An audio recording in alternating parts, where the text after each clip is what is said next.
মাত্র এক বছরের মধ্যে সফলতার সাথে ১,০০০টি অপারেশন সম্পন্ন করেছে ল্যাবেইড ক্যান্সার হাসপাতাল অ্যান্ড সুপার স্পেশালিটি সেন্টার।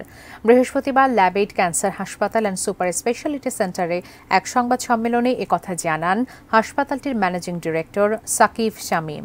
এ সময় ক্যান্সার চিকিৎসায় বাংলাদেশের প্রতিবন্ধকতা এবং তা কাটিয়ে উঠতে কী ধরনের পদক্ষেপ নেওয়া প্রয়োজন তা তুলে ধরা হয়।